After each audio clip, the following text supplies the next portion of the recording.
2018. What a year, huh? We've had some good games, some not so good games. Quantic Dream put out a game that didn't make me lose all faith in humanity until it won Best RPG at the Australian Game Awards. What the hell?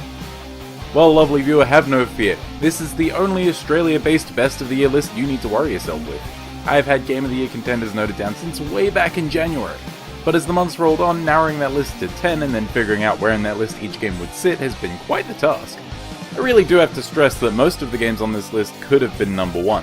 On a different day with a different mindset, maybe my favourite game of the past year would be different.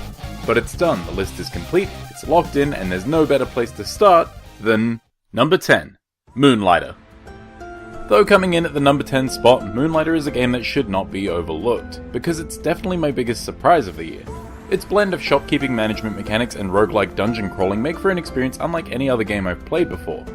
Like any roguelike, it starts off quite challenging, but mitigating Moonlighter's early difficulty is simply a matter of wrapping your head around its super satisfying gameplay loop. You go dungeon crawling, killing monsters and collecting loot, then return to your shop to sell the cool shit you collected. Then with that money you either pay to get better gear, or pay to improve your store so selling that cool shit is more efficient or effective. It's just such a cool and unique concept that it doesn't really need to be much more complex than it is.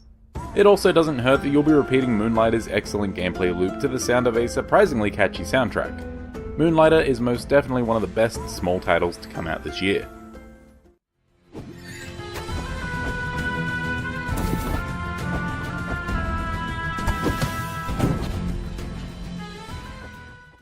Number 9.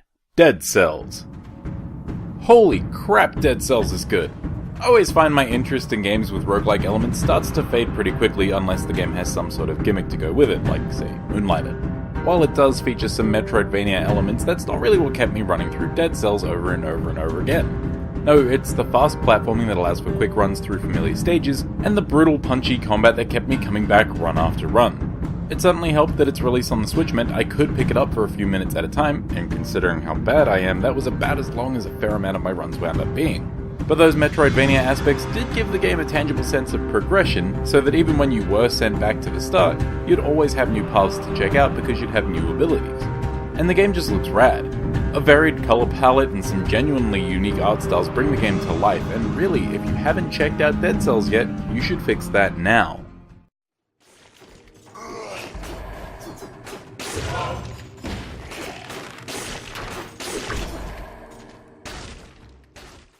Number 8. Octopath Traveler. I'll fully admit that I'm about the last person anyone should speak to about traditional JRPGs because, generally, I don't really like them.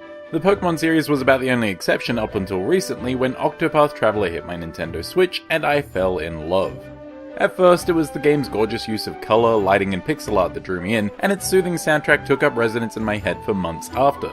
But really, it was the game's engaging use of turn-based combat that really kept me hooked. I've played plenty of turn-based RPGs in my years of gaming, but few have felt so strategically minded yet straightforward. Seriously, nothing feels as rewarding as removing an enemy force from the turn order completely in this game. It's great. Being able to customize each character's secondary job, allowing for new weapon and skill combinations on top of all that is just the icing on the cake. And last but not least, it's super refreshing to have a JRPG story that, even deep into the game's various plots, doesn't feel like some bombastic adventure to kill God, but something far more intimate and personal. I think Octopath's 8 characters and their own smaller scale adventures are what sealed Octopath Traveler as something really special for me.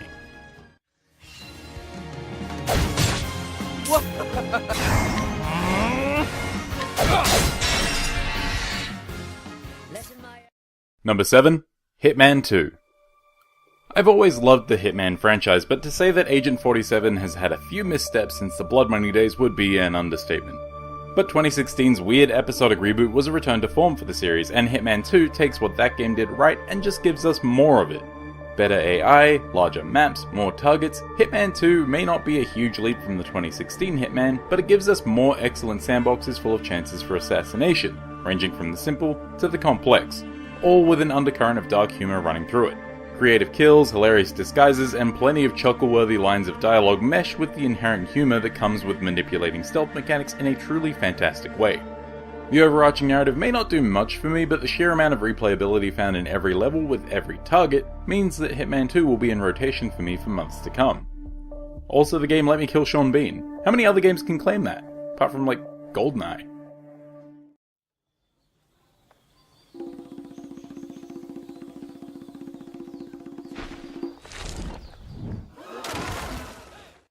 Number 6, Super Smash Bros. Ultimate. I know I throw this out every time there's a new Smash Bros. Game, but Super Smash Bros. Ultimate really is a love letter to Nintendo. There's just so much detail in every element, from each character's moveset and animations to the levels and items available. And the soundtrack, oh my god, the soundtrack! No joke, I've been sitting with the entire soundtrack on shuffle in the background as I write this script, and it is just so good. Really, it's easy to look at Smash Ultimate and think it's just another Smash, and you wouldn't be super wrong. But I really do love all the new additions to the roster, the returning characters who went missing for a while, and the return of some truly engaging single-player content in the form of both the classic modes and the World of Light adventure mode. It's just all so good. And I have wanted Simon Belmont and King K. Rool in the series for years. And Snake is back! Yes!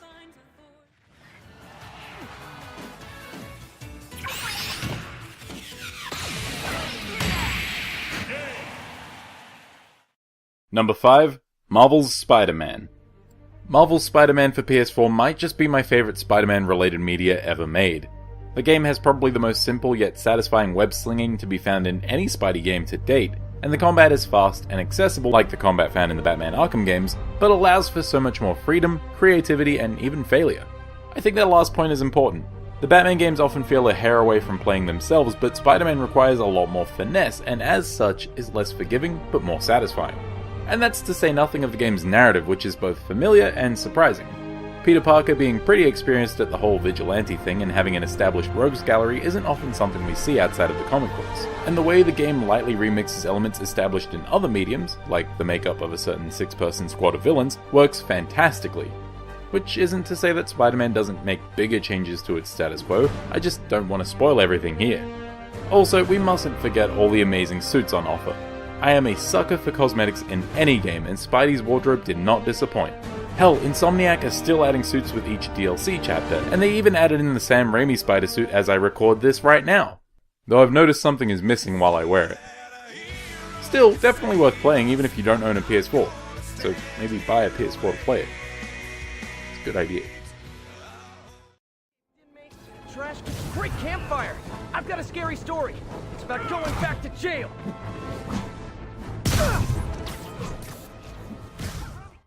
Number 4, Monster Hunter World. Monster Hunter World was a massive surprise to me in the last year because I've tried to break into the series before, but every time I do, I bounce off of it. World is so streamlined and accessible in comparison that I can hardly believe it's part of the same franchise.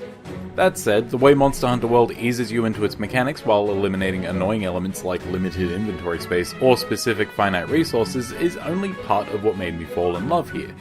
The combat itself was just so heavy-hitting and varied, each hunt felt like its own boss fight, like a smaller scale, less depressing Shadow of the Colossus. Monster Hunter World hooked me, and for the better part of the year it refused to let me go. Every armor set looked cool and had useful perks, so I made every piece of armor. Every weapon looked rad and was fun to use, so I made way more weapons than I would ever need.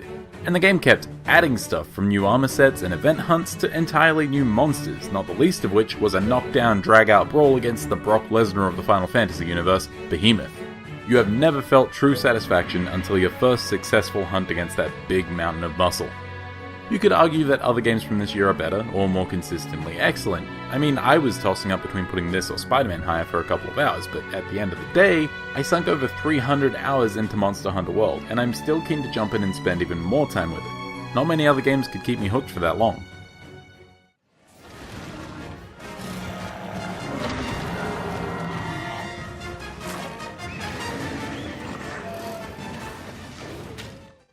Number 3, Celeste. There was a time when the idea of a game evoking a really strong emotional response from me was a pretty foreign concept, and when video games got better and better at tugging on my heartstrings, these reactions were usually reserved for highly cinematic, narrative-focused games. I never would have thought a hard-as-heck platformer with a retro art style could ever bring a tear to my eye, but then Celeste hit me like a ton of bricks. On the surface, the game gives players tight controls, mechanics that are simple to learn but hard to master, and an unforgiving series of platforming challenges, all wrapped up in a charming art style with a surprisingly groovy soundtrack. What I wasn't expecting was its narrative, a tale about struggling against yourself as well as the world, to hit home as hard as it did. Maybe I just played it at the perfect time in my life, but even if I couldn't relate on a personal level, Celeste's ingenious use of difficulty means that whether you relate to protagonist Madeline's struggles with self-doubt or not, these themes will be mirrored in the mechanical struggle most players are likely to experience with the game itself. It really is one hell of a game, and if you're even marginally interested in platformers, I highly recommend it. Even if you're not good at them, it has an assist mode which is pretty comprehensive, even if the game's challenge is sort of central to its themes.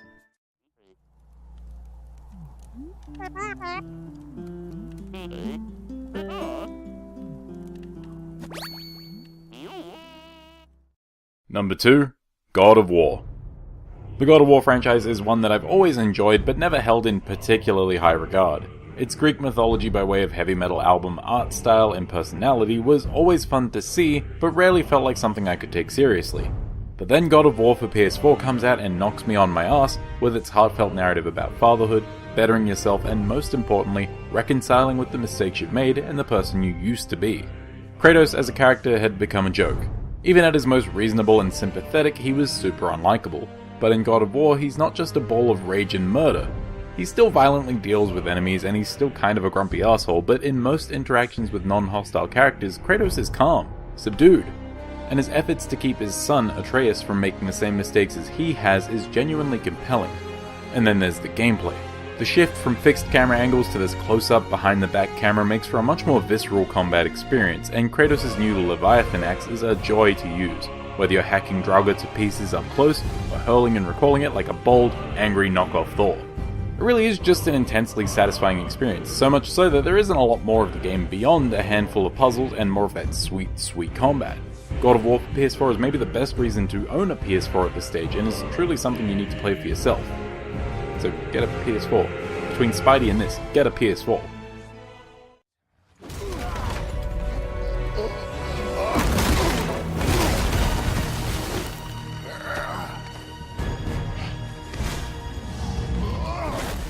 And my number 1 game for 2018? Red Dead Redemption 2. What can I say about Red Dead Redemption 2? It's a game of moments. Whether those moments are expertly crafted narrative sequences, side missions that you'll stumble upon out in the wilderness, or minor random events that will unfold around you, giving the world a level of life and texture that you just don't see in other games.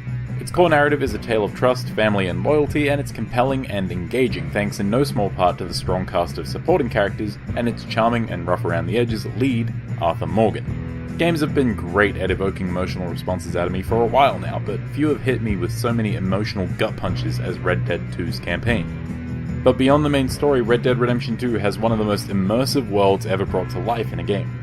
A big part of this is because so many things can happen whether you're out in the countryside or in town, and the surprising amount of ways that the game lets you interact with the world lets you feel like you're a part of it, rather than just an observer. Rival gangs will ambush you between towns, drunks will start bar brawls with you, or ask you for help getting home, or challenge you to a shootout but pass out in the middle of the street instead. Or you can even take a more active approach to interacting with Red Dead 2's world. Rob a store at gunpoint, free a prisoner from a bounty hunter's wagon, stick up an entire train. The fact that Red Dead Redemption 2 lets you do these things outside of scripted sequences blew my mind when I first tried my hand at them. And in scripted sequences, the game's slower pace leads to a more impactful, more satisfying payoff in my opinion. Red Dead 2 won't be for everyone. Its pace and its indulgent level of animation, while serving as an effective way to sell the realism of its world, won't be for everyone. But it was definitely for me. You want some too, huh? Come on, pretty boy. Pretty boy? You're kidding me. And there it is. The best of 2018 in my humble opinion. Obviously everyone has different tastes, so I'd love to hear what you all played and loved this year. Let me know in the comments below. Have a fantastic end of 2018, and I will be back for more in 2019.